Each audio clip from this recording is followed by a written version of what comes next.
Every team, every topic, everywhere. This is Believe.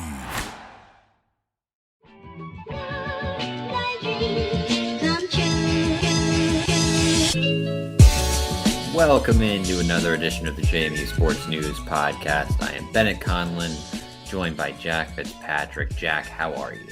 I'm doing great. I don't know if you can see, but I got this awesome new shirt. It came a little bit late for the Seattle Seahawks. Postseason run is over, but it's a Sasquatch wearing a Seahawks jersey. Wow, where'd you get that from? NFLshop.com. That's pretty darn cool. You know what else is pretty darn cool? Three-notched beer. Three-notched beer. Three-notched. Cool. Yeah, those are our friends at Three-Notched, Harrisonburg Valley Collab House. Check it out. We absolutely adore them. May have to check them out on Saturday. Yeah, we will be in town on Saturday to watch the women's basketball team ball out. And they got stuff happening nearly every day. They got exclusive beers no matter which tap room you're going to, whether it's the Valley Collab House in Harrisonburg.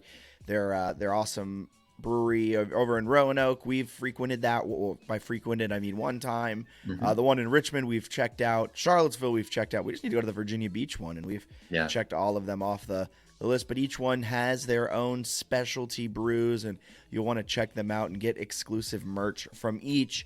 And while you're doing that, you can make a little bit of moolah because Bet Online remains your number one source for all of your sports betting needs this season. Everything from NFL playoffs to pro and college basketball, UFC, MMA, and more. I'm going to let you guys know I already have a countdown going for March Madness. I can't wait because JMU is winning it all. You'll always find the latest odds, team matchup info, player news, and game trends at BetOnline with live betting options, free contests, and live scores for almost any sport or game imaginable. BetOnline is truly, and I mean this truly, the fastest and easiest way to bet on all your favorite sports leagues and events. Head to betonline.ag today or use your mobile device to join and receive your 50% welcome bonus with your first deposit. That's a 50% welcome bonus with promo code BLEAV Believe. If you deposit $100, you get $50 free. You can't beat that. betonline.ag. That, folks, is where the game starts. Heck yeah. Yes, sir. And you know what else started this week? We were buzzing before recording this podcast because, you know, it's not often that Bennett and I do a little bit of research ahead of the podcast. Rare. But it's actually very rare. We're normally just freeballing it, and then by the time we end up on a point, it's when we start really diving into the numbers while we're live on the podcast. But we did actual research. Bennett, I don't know if you actually got around to writing the article about it, but not yet. Okay, are you planning to do that? Hopefully at some point. It could be after another set of games, but I'm interested in doing one here in the next 10 days, I would say. Also worth saying, men's basketball went 1-1 over the weekend. We'll talk women's basketball a little bit later. But I do want to say, I did doing those post-game recaps, and I do want to say that it's not that I just want to be like a really negative Nelly and only focus on the bad things, but nice Frozone text you just said. Yeah, pretty good. 2 minutes after I got back. Just the way the schedule worked out, I didn't like. I was only able to do post-game reactions to the 3 losses, and then when they won, I wasn't able to. Jinx. And then this weekend, I won't be able to do any reactions. That's good. So they're going 2-0. Yeah, exactly. So they went 1-1 over the weekend, lost to South Alabama, but beat Georgia Southern. Yeah. What? Are you bought into this team at all? Like, did the Georgia Southern game give you hope? Or, like, what are give me your vibe check, and then we can go from there. I'm still feeling pretty good about them, which we'll get into with some data, I guess, in a bit. But I mean, there's a 6-way tie for first in the Sun Belt men's standings at 4-2. Yeah. So there's just a hilarious log jam. You've got another 3 teams, including JMU at 3-3. Yeah. And then some other squads that have kind of struggled. There's 4 at 2-4, and then Arkansas State's 1-5. Thanks for playing. You're done. But like everyone else is pretty much still in the mix, and there's a good group of teams that have a couple losses already. So they're not out of the hunt by any means. They're in a good spot. I think they'll be fine, even though they've had I don't know, a couple really bad performances, and despite some really horrible shooting performances, they had a pretty good chance to beat Texas State and South Alabama. The App State game is really their only game, I would say, outside of like North Carolina, that it felt like they didn't have a chance, like in the final few minutes. But every other game that they've lost, they've been in. I think the frustrating part is 12-7 overall, 3-3 Sun Belt might be the worst record they could possibly have given how they played. Yeah, you brought it up, and I think I tweeted about it even like 2 weeks ago. This is one of the unluckiest teams in the entire nation as well. Like, they aren't getting the bounces to go their way. They've lost every one possession game. They've lost every overtime game they've had.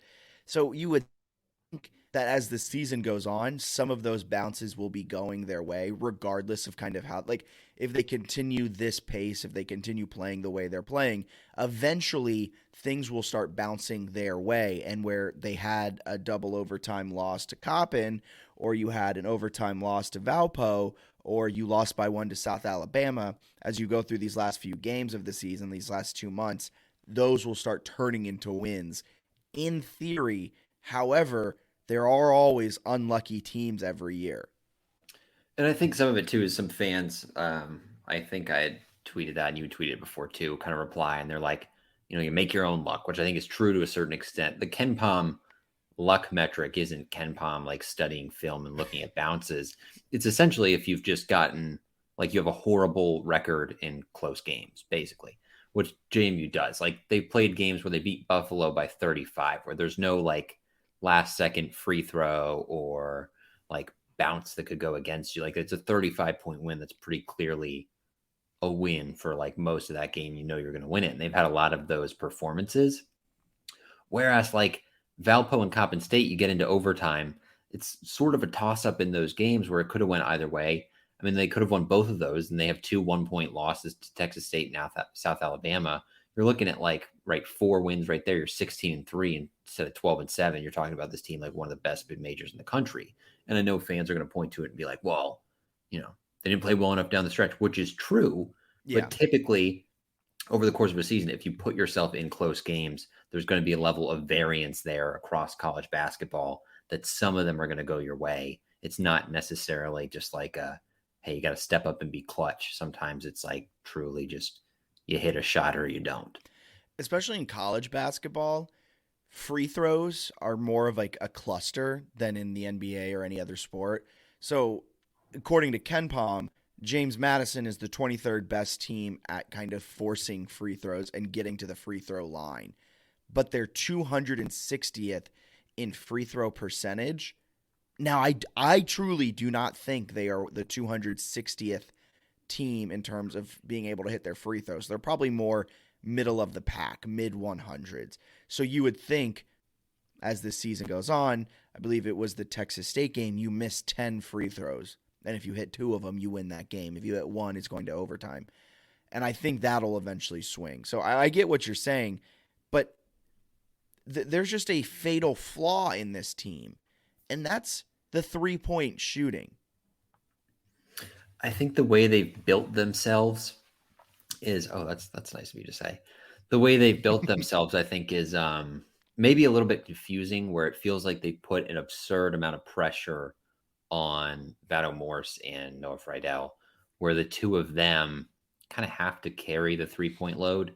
So you've got like Molson is shooting, and these are stats against D1 teams I have pulled up, but I can look at their full stats. I'll use their full stats. Do a D1. That's the only thing. You like the D1? All yeah, right. Well, he's shooting. I would prefer you to give me stats against top 350 Ken Pom teams, but I know that's a little bit. That's you gotta take a couple out there. But Molson's shooting 31% from 3 against D1 teams, right? It's obviously not a very efficient clip, but that's like his career mark. He's like a 30% 3-point shooter. Like he's not a particularly efficient 3-point shooter.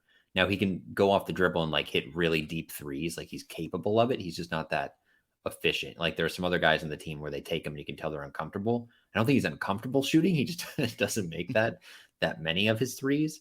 He's a little bit better in the fact that he can draw a lot of fouls. That was one of the most backhanded compliments about a player's Well, like he can ability. clearly shoot and score. It's just he's not like overly efficient. Like his efficiency numbers aren't going to blow you away, but he Yeah. has like offensive moves that other players like simply don't have. So, but he's probably best attacking the rim, right? Like that tends to be when he's his best. And then if he has a hot shooting day, he's solid. But anyway, Terrence Edwards is a guy who likes to attack more. He shot it really well from three this year, but he's one of those guys who's probably not the most comfortable shooting it.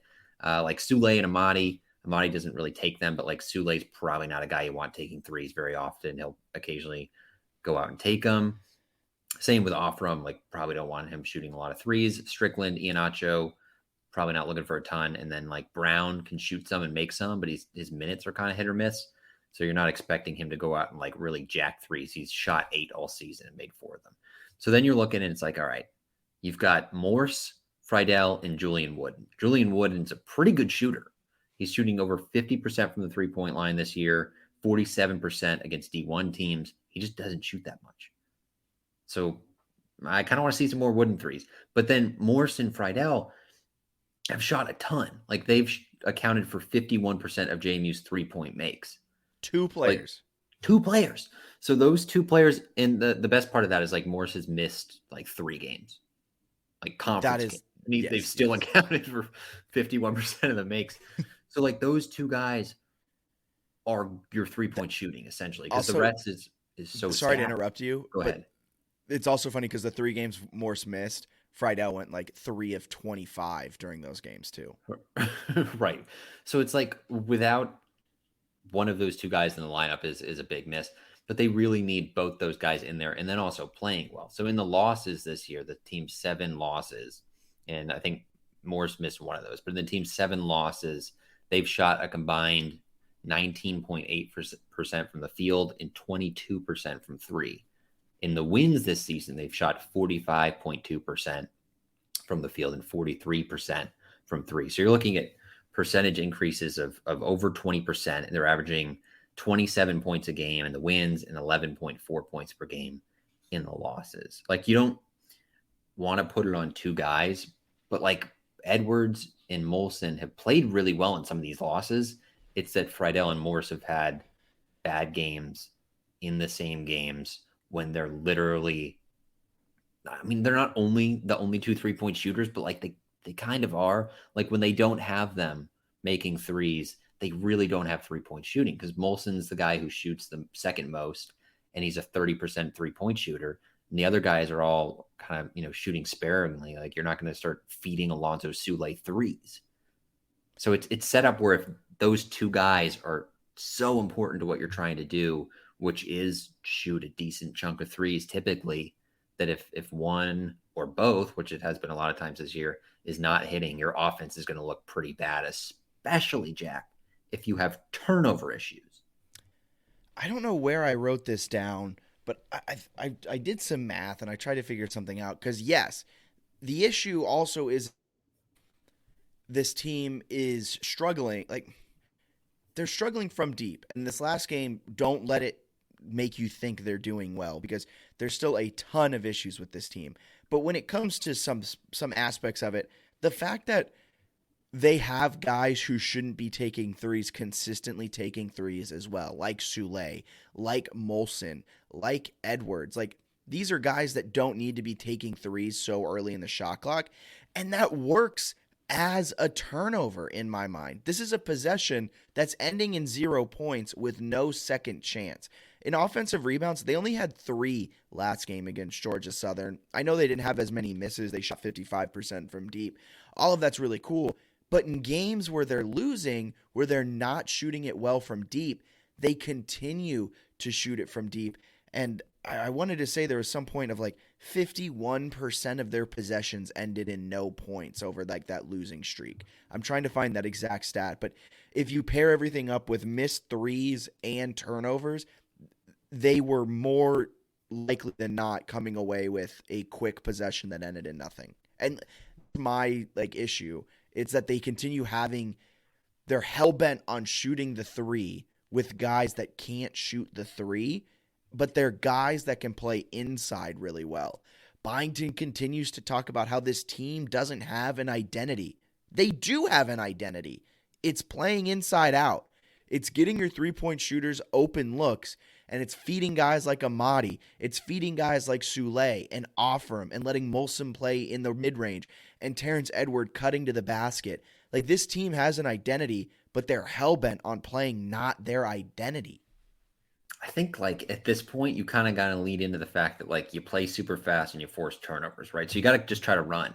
And the issue they found a little bit is that they couldn't control tempo in the half court. When they're in the half court, I think that's one of the big issues is the shot selection, where it's like guys who don't necessarily know their half court roles, where it's like, okay, probably some of these guys shouldn't be taking a lot of threes and they need to be a little more selective with that. I think some of it too is you'll think like, oh, you can't just stop shooting threes, which is like Yes, you can. kind of true. But like No, at the you same can.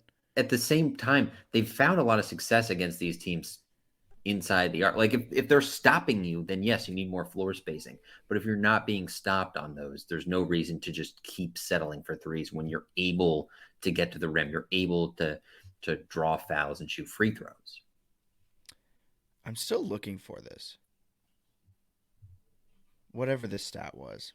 Maybe it's lost in the ether somewhere. Maybe I accidentally deleted the tweet. Maybe I tweeted it from JMU Sports News. I think you did.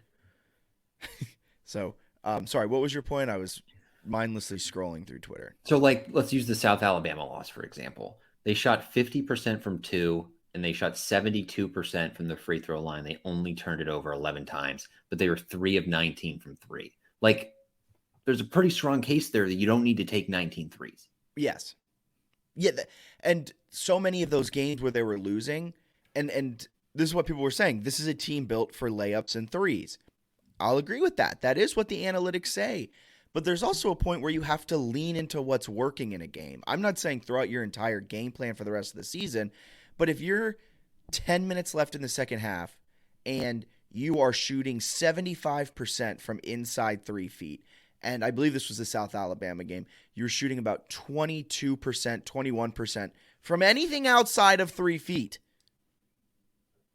And you have a large sample. I believe at one point they had missed 15 of 20, something like that, however that math works out. But it was a large enough sample to say they are doing well inside. That's when they staged their, like all of this stuff. Continue doing that. Like, it just seems like they're so hesitant and resistance to change where, yeah, you don't need 19 threes. It's working to go inside. Continue to go inside until they stop you. And then we can reevaluate. It seems like this team stops themselves before other teams stop them. And I think the thing that's frustrating but also encouraging is the defense is pretty much based on any metric you look at, the best in the Sun Belt. It's really good. And it's a shame because some fans are thinking it's bad. It's not bad. The offense is putting it in bad situations where it's dealt. You're playing blackjack, you're dealt a 1 and a 2, and you're just like, well, I'm shit out of luck. The offense is not giving it opportunities to play well. Right. Like, and I know in the South Alabama game, the other counterpoint for them not shooting a ton of twos is Kevin Samuel on the other side with his 5 blocks. But it's like they forced 20 turnovers against South Alabama. They held them to, a relatively normal field goal percentage. You do that with 20 turnovers and you're playing the game, against a South Alabama team that's simply not that great. Yeah. Like, that's a missed opportunity because you take 19 threes and shoot 15% on them. And you look at Morris and Friedel go 1 of 12 from 3. It's like, all right, like we got to find a way to do a little something else there, especially in a game where JMU didn't turn it over a ton. It's just like you can't give games like that away in conference play if you want to win a regular season title, which is kind of, I think, a credit to Byington where the standard is close to, right? Like, hey, they should contend for the Sun Belt title. So when they give away some of these games that could be wins, it's frustrating. But I do want to do a quick exercise on the 3-point line here. Just a fun little test for you here. I'm going to give you a 3-point percentage, and I want you to let me know if they've won the game. I'll do it against D1 teams. Okay. I won't tell you. Okay. You hit me. 15.4%. Lost. That's a loss to App State. Worst shooting percentage of the year. 15.8. Loss. 1 point loss to South Alabama. 20. Oh, you sent me this stat. That's a loss. They're like undefeated when they shoot greater than 20%. It's a little higher, but 20% was the overtime loss to Coppin. They took 29 threes and shot 20.7%. See, that's also my thing. Why are you taking that many threes when they're not falling? Like, And against Coppin, they did everything they wanted inside. Like, it just didn't make that's what I'm sense. saying. Like, Yes. so many of these games, it's like, oh, we're gonna continue jacking threes, but when you look at the box score, it's like dunks and layups. They're shooting like 82%. And you're like, yeah, you should probably go inside. It's extremely frustrating. 21%. Win. This one's a win. They played Georgia State, won by 16, 21.4% from three. They turned them over a lot in that game. But it's Great also defense funny. in that game. It's funny because Georgia State, next to JMU, turns it over the most in the Sun Belt. And so that was just like a perfect culmination of everything. Yeah. 25.9. Win. North Carolina loss. Oh, okay. Left a lot out there. Okay, 30.4. Win. This is UVA, so it's a loss, but like Oh. they're in the game. We got one. They have 3 games of 33%, or I guess, sorry, 2 against D1s, where they're 0-2, but it's Texas State by 1 point and Valpo in overtime. So everything else, everything over 35%, they won this year. And they are, I believe it's 10-3 when they shoot over 30% from 3. The losses are Valpo in overtime, Texas State by a point, on the road at Virginia by 5 points. Like any baseline level of shooting, 30% or above from 3, and they're in the game at minimum, or they win it. And then you look at, like, I don't know, it's insane that you would have, I mean, they have 4 performances this year where they've shot 21% or worse from 3. And in those games, they've taken at least 14 threes. That's a lot. Like the App State game, they took 26 threes and they hit 4 of them. Like, I understand Byington's thought of, like, I'm not gonna rag on my guys. I want them to shoot. I want to be confident. But like in games that you can still win, I think it's okay to be like, you know what, let's attack a little more tonight. Like, we don't have the 3-point shot tonight. It's also kind of worrying because then they're getting out rebounded, at least out offensive rebounded on a quite consistent basis where if you're at least getting second chance looks, I'm not even asking for the world here. I'm not asking for converting your second chance points. I'm just asking for you to get like that second chance opportunity, get that offensive board and be able to find a second shot inside, or maybe you get another look at a 3. But they're not even getting that. So when you go 4 of 26, and let's say you got 5 offensive rebounds, you've just missed on 17. That's 17 turnovers. In my mind, that's kind of how I chalk it up. But so this is the tweet I was trying to find. The lineup's not a small ball. This is a small ball, and this is what we've talked about all. It was off season coming into this year.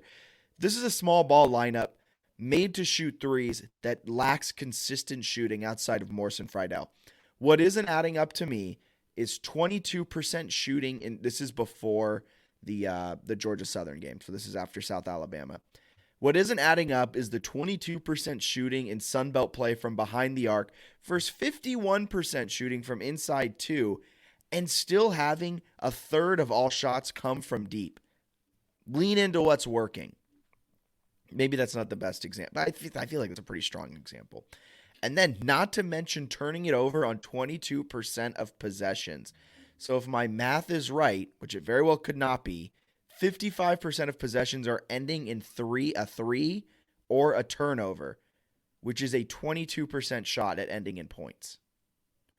So 55% of possessions essentially convert 21% of the time.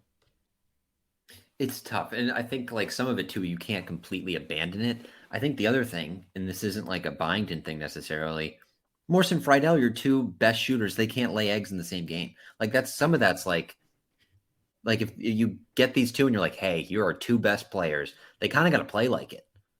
Like, that's some of how it is. Like, that's just sports sometimes. It's like, hey, like, they got to play better. If JMU wants to win the Sun Belt, they probably need their 2 best shooters, who are very good shooters, to shoot well. So that's my great analysis, is like, they're going to need them to hit some more shots. And if they don't, I think, yeah, maybe try to attack the 2 more because they get to the free throw line well. And then, like, Julian Wooden has a better career 3-point shooting percentage than Morse, and he's shooting 52% from 3 this year and very efficiently from 2. Like, maybe let the dude shoot. I think in the last game, or it was one of the recent games, he played like 18 minutes and didn't take a shot. How does that make sense? Wooden only has played 37% of minutes this season. And he's been pretty good on both ends, like He is by a he has an most numbers. offensive rating of 111, which is really solid. Like South Alabama, he plays 18 minutes, has 10 points and 2 of 4 shooting. He went 1 of 1 from 3. Like, I don't know, maybe give him some run, or at least in those 18 minutes, like let the dude chuck a little bit.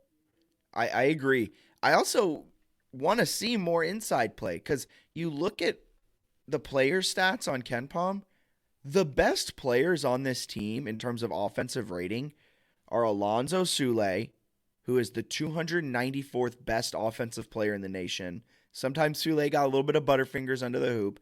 Got to work on that. But Sule, great offensive player. Wooden, great offensive player. Mezi Offram, great offensive player. Justin Amati, great offensive player. Some of it's tough. I think you got to go to Offram more because like Amadi's not creating his own shot. Probably No, he's not. But like he's just uber efficient because he's only dunking it. So like his stats look really good. But at the same time, like there were points in the South Alabama game when he was on the floor and you're like, oh, he's good. Like he is good at basketball. And especially if like once they get a transition opportunity, if they really, really, really go hard at it, which I know they are going pretty hard, but like those are the spots where those guys, if they're running the floor, they can get some opportunities and get some quick baskets. They just got to do anything they can to get some stuff, manufacture some stuff when the 3-point shooting isn't going. Because the part that's craziest is like they've had some horrendous 3-point shooting games. Yeah. That they could have won. Like there's games where they can shoot 15%, go on the road in conference and beat someone, which is like embarrassing for some of the other conference teams. But like if you can do that and pick up those wins, it would be massive, absolutely massive. It's frustrating because 12-7 is the worst they could be because they're playing really well and they have a lot of good pieces. It's just like 3-point shooting that they're laying an egg on. And then there's some turnovers, I understand. But like the overall performance through 19 games is better than a 12-7 record with this schedule. That's fair. But also, like, luck aside, you hit 4 more threes this season. You hit 4 more shots. You hit 3 more free throws. You have 4 more wins. They could be 15-4, 16-3 pretty easily. So that's why I'm still bullish on them. But that's what I'm saying though. Like that's a problem. I don't think it's a long-term problem. Because you took 26 threes against App State. I just don't think it's a problem. I think it's a coaching problem. I think this is a coaching problem. I think it's about to turn around in the next the next stretch of the season. I really think it's going to turn around. I think some of it is messaging where Byington talks about like, oh, we're going to figure it out in February. And then he's going to tell them like, oh, we're hitting our groove. And I think they'll like believe it. I don't love some of his messaging that he says to the press at least, but I think they're about to go on a stretch here where they win a lot of games and figure it out. I think based off of sample, there's a stronger chance they lose both of these games against Troy and Southern Miss than they do win them. I don't think they're losing both. And I don't think that would even kill them for like their season. It wouldn't, but it would feel like it. I almost don't care about the regular season title at this point. That is so wild. I know, but they laid their eggs. Like if they get the NIT berth, cool. But essentially, like go gear up to get 20 wins, which they're going to push for, especially when you factor in the conference tournament. That's a little bit of a building block. And go see if you can be good going into the conference tournament, which is, I think, what they're trying to do and fine. I would like them to win the regular season title. I think they missed a major opportunity to get a couple wins there to put themselves in prime position to get it. But it's like, hey, if they finish second and they're playing well in late February, that's fine by me right now. Over these next 8 games, 6 of them are on the road. If they're 4-4 through the next 8, that's a win. I think they'll be better than 4-4. I want the Kool-Aid you're drinking because there's nothing to go on a run. There's nothing from this team this season from conference play that makes me that's that's different. That's very different than this whole season. Well, yeah, you can't use the non-conference schedule. They played LIU, You can Hampton, definitely use the Howard, non-conference Gallaudet. No, schedule. you can't. No, I'm you not buying. can't. I'm not buying this. They weren't battle tested stuff. It's a fair take. I'm not buying it because they blew teams out. Like they looked. So, and I know people. How have Oh, we, real quick, how have we flipped positions on this team 180 degrees over the course of a week of podcasting? because you like the. I Because find I'm actually looking at the stats and I understand this team isn't actually that great.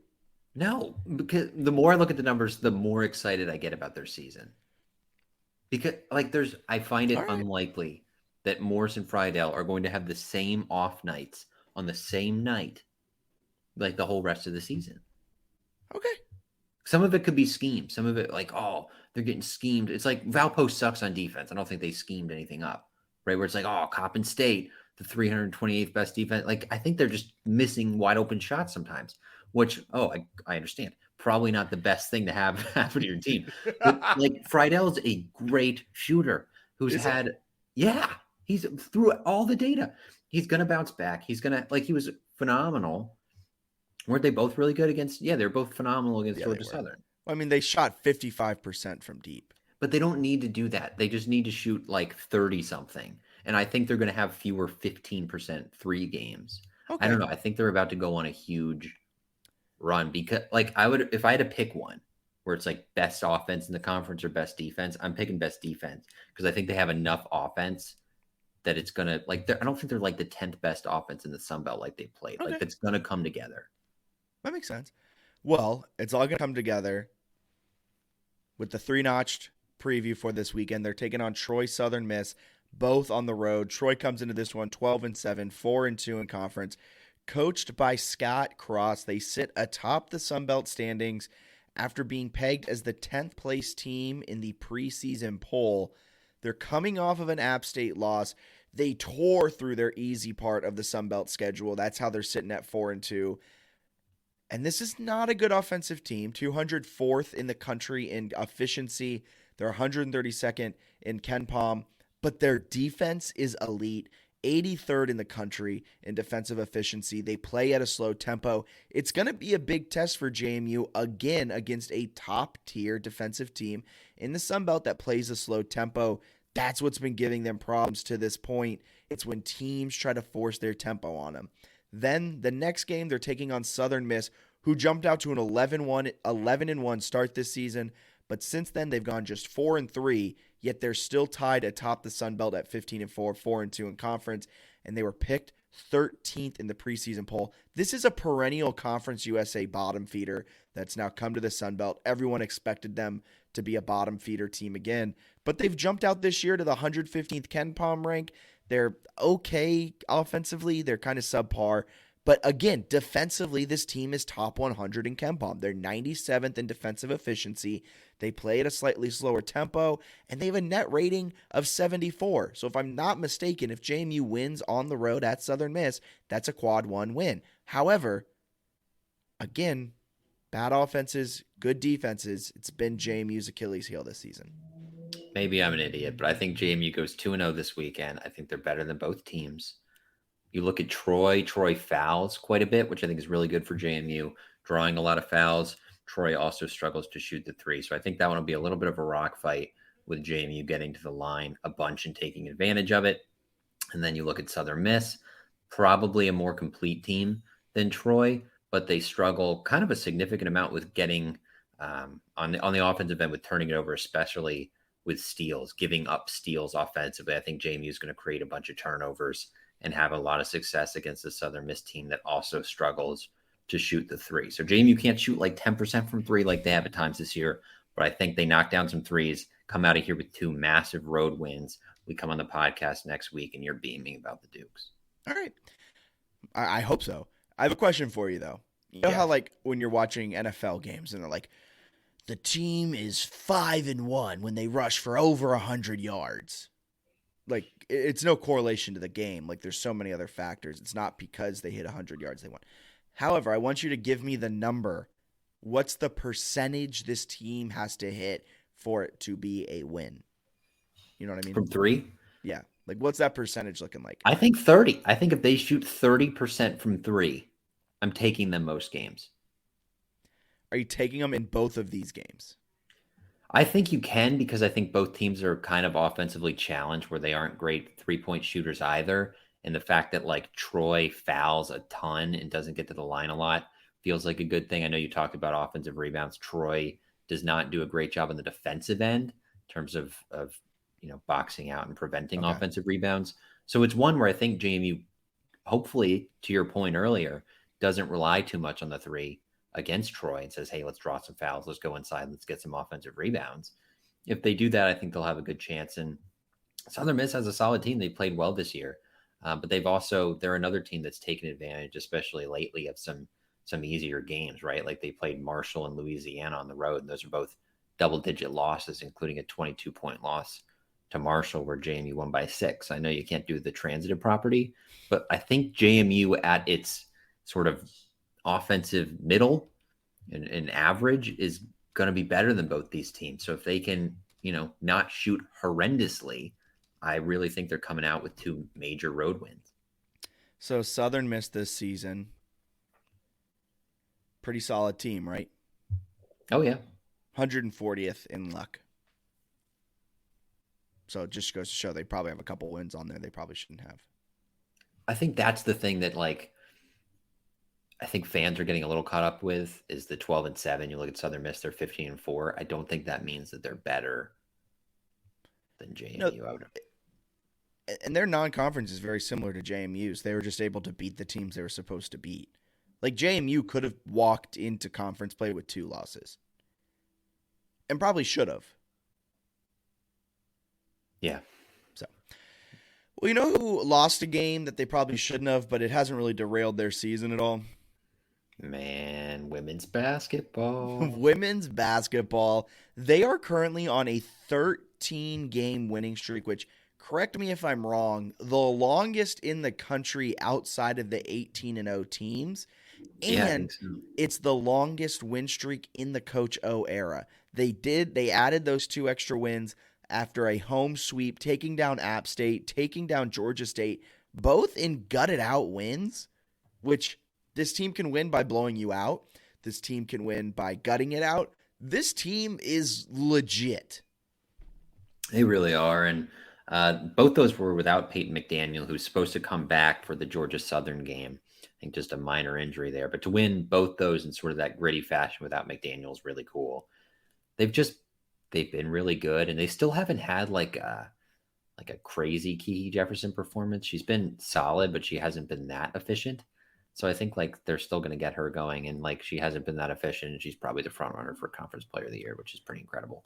My favorite is that she's averaging 18.2 points per game, and they might be the quietest 18 points I've heard a player score. Like, I'll watch the games, and all of a sudden they're like, and that's Kiki Jefferson's 22nd point, and you're like, when did she get the 21 others?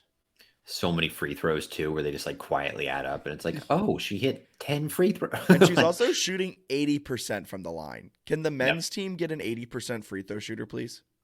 Who can like draw double-digit fouls? Like that's such a valuable skill. It's like, oh, I could attack because of my size, get fouled, and then make like them like I'm a guard. Yeah, she's very, very good. They've got a couple big ones coming up. We'll be at the Saturday game, which is very exciting.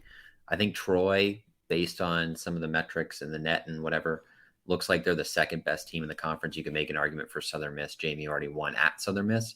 So if you get that one and you beat Troy, would be a pretty big deal. They're in a really good spot in the standings. They're playing very well. They're deep. Some of it's going to be just staying healthy. But I think this is a team that could, I don't know. I mean, it's going to be tough to like win out, but I'd be surprised if they had more than like 2 or 3 conference losses. What's the second place team in the Sun Belt? What's their record? You're looking at 5-1, which I believe is shared by Troy and Southern Miss. So Southern Miss one loss as a home one to JMU, and Southern Miss beat Troy by like 2. I mean, this team's fun. It's going to be a fun end of the season. Yeah, they're probably not winning out. They'll probably drop a game they shouldn't drop, but they fixed the issues we had pegged at the beginning of the year. Kiki Jefferson's being Kiki Jefferson. Peyton McDaniel is a dog. And it was huge that they were able to pick up both the wins with her gone. Hazel's really solid. German's good. I mean, you're just going through it, and this team has players. Kozlova has been absolutely insane. After starting this season not too hot, she scored in double digits in the last 1, 2, 3, 4, 5, 6, 7 of the last 8 games, and scored 9 last game against Georgia State on 4 of 6 shooting. Yeah, I think like with her last, whatever it is, how many her last 8 games, she shot at least, you go back farther, you can go back like her last, or I guess her last 8 games, she shot the ball at least 6 times every game, and she's never shot worse than 57% from the floor. Is that I'll good? take that. Like, so efficient, man. It's just insane what she's doing. And then even like, I think the point you made earlier is probably the biggest point for them all season, where it's like when they're in their roles, it feels like they're able to do so much more. We're like Steph Oderkirk I think she hit 4 second quarter threes in the win against Georgia State. Yeah. So it was like 12 of her 13 or like all of her points basically came in one really fast burst. But it's a spot where like before it felt like she had to do a little bit more early in the season. And now it's like, if you do that, it's kind of a bonus. Yeah. And we haven't really seen much out of Kobe King Hawea. She was pretty solid this last game. Had 8 points on 3 of 5. It was one of her. Sorry, you can carry it. What were you saying? she got 8 points in 14 minutes in the last game. I think they kind of played her more just because McDaniel was out. So yeah. Interested to see how they kind of factor her in the rest of the season. At the very least, I would expect next year she takes on maybe a bigger role offensively. I think some of it is what can you do defensively to get more minutes and things like that. But when she plays, she's got some offensive moves that are pretty darn cool. And then very cool, right, that we can go most of this podcast and be like, yeah, Claire Neff hasn't scored double figures since December 11th, and they're playing incredible basketball. Like, she could always go off for, knock a couple threes down. She had one, I think it was against App State, where she banked it in, and the look on her face was absolutely hilarious, because it was clearly like, I completely misshot that shouldn't have gone in, and yet here we are. I just hit a 3. But yeah, you said it. This team, when they're in their role, is really good. Claire Neff is fantastic in her role. She wasn't great in that kind of option 3 or even option 2 at times last season, but as the 4, 5, 6, she's amazing, and she's so gritty on the defensive end that like it's great to watch. She may not jack up 5 threes, but she has the green light from Coach O, and she plays gritty defense. Exactly. I think that's what you call a glue guy. Yep. It's like when you can rebound and defend, and that's your role. That's pretty cool when you don't have to worry about scoring. And they have so many scores now that they can kind of do that. And it's like, I think they hit a different level when they have like efficient Kiki Jefferson, where like instead of going 4 of 12, she goes like 8 of 12 and makes all her free throws, and she ends up with like 32. I really don't know how you compete with this team if she does that. Like the way she played against North Carolina earlier this year, if you have a fully healthy team playing like this, like it'd be fun to watch them play North Carolina at home tomorrow, Or at the end of the season. What's that? I said, or at the end of the season, the NCAA tournament. Bracketology have them in the 12 to 13 range. That's awesome. What's JMU men's basketball? Oh, they're not in bracketology right now because they're not the. They must be going by net. ESPN had Marshall in there. It's like a 12 or 13. I guess they must have the highest. Or is Southern Miss? I don't know. Maybe they're just projecting. I would say, normally they do it based off of who's number 1 in the conference right now. I guess they're 4-2, so I guess they're technically in that spot. And they probably have the best. No, but Southern Miss would have. I thought Southern Miss would be in too. That's what was confusing me. Huh. 2-bid Sun Belt. But it's like JMU's numbers are still good. So if they do win the Sun Belt and have a decent finish, like I could see them getting a 13 seed, even if they have like 10 losses. I don't. Well, they already have 7. So they would only need to lose 3 more. Yeah, their numbers are like the same as Marshall. I think they would be except they're 20 spots worse in KenPom. But at the end of the season, if they finish on top, I think they'll be. Bennett, you're making excuses for the men's basketball team again. No, I think they're gonna win the Sun Belt easily. They're going to get a 13, and they're going to win at least 2 games in the tournament. And anything less is a failure, colossal failure. All right. Anything else you have to add? Colossal failure?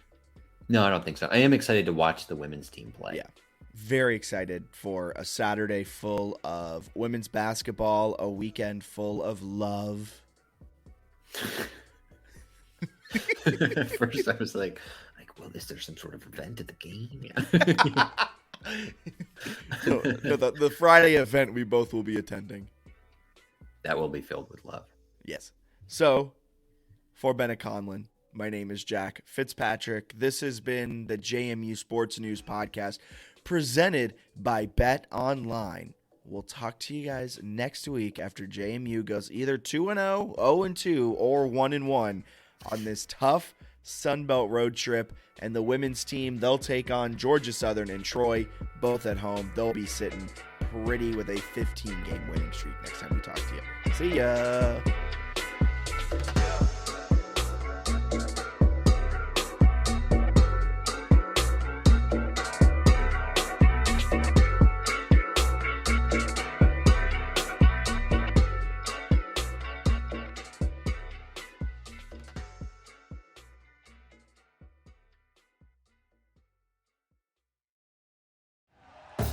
Thank you for listening to Believe.